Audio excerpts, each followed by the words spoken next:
Hey peoples, here I am at the Italian Forum doing a bit of work in Leichhardt, and it's such a sad place. It used to be pumping 18, 19 years ago, but what do you expect when you combine bad building, bad maintenance, bad management, and an absolute decay in the regulations from construction to management, and you end up with the result that we have here, where it's empty. Likewise, I'm going to talk about the decay in the regulations and the policing of the the powers to be, and how underquoting has just become prolific.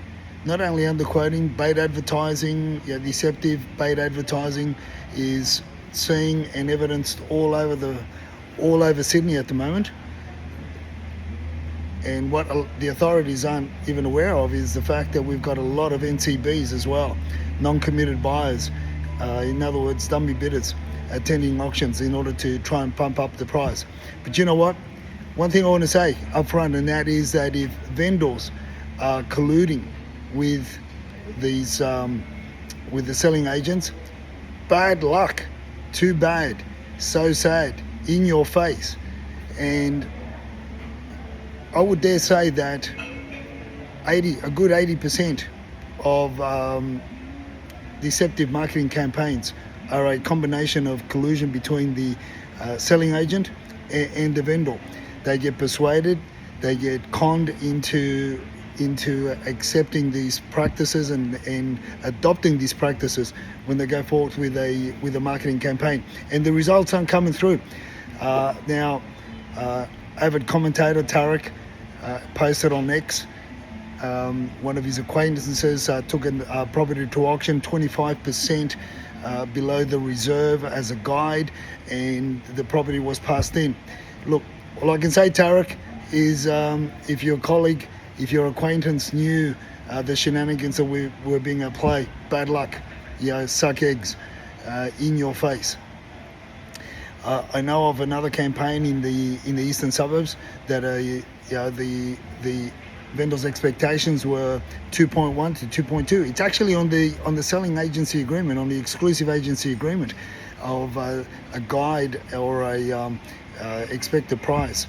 The agent's expectations was a sale of 2.1 to 2.2, and they actually took it to market with a guide of 1,650,000. Rain and horn, pull your boys in, boy, pull your boys in, Angus. What the hell are they doing?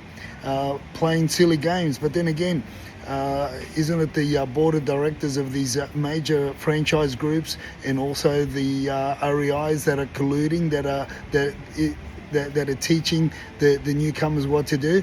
And then you've got Ray White out in the western suburbs again, with a failed auction campaign. Not only did it fail once, but it actually failed 3 times, because it started with a guide only $20,000-$30,000 above what the property was bought for, somewhat 3-4 years ago. Bad luck.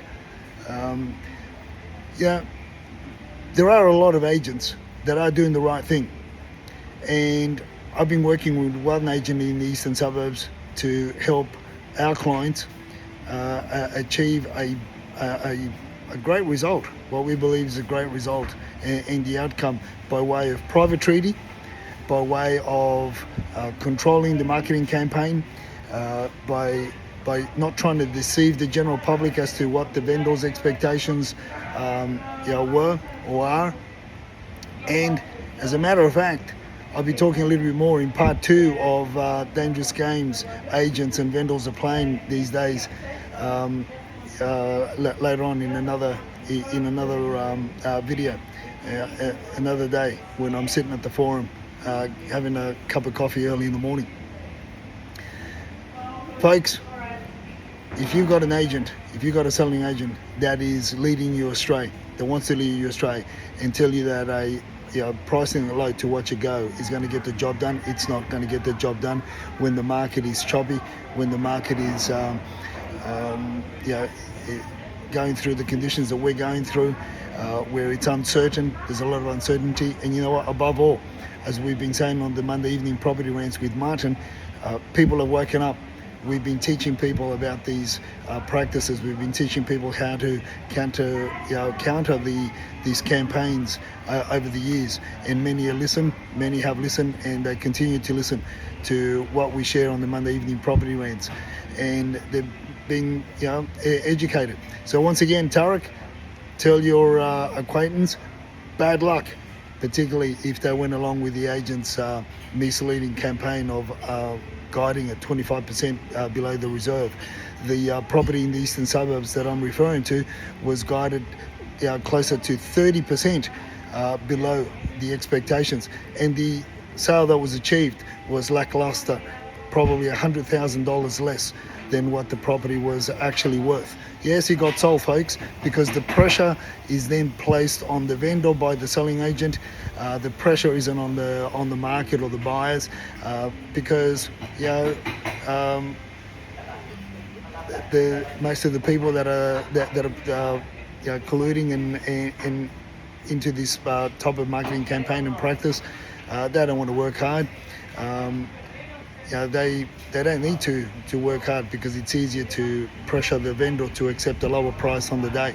Well, again, I'll finish off with bad luck, suck eggs, and in your face. To all those that have been had bad results over the weekend, over the last few weeks, with low sale prices because of the bait advertising, the colluding with selling agents, and trying to deceive the general public.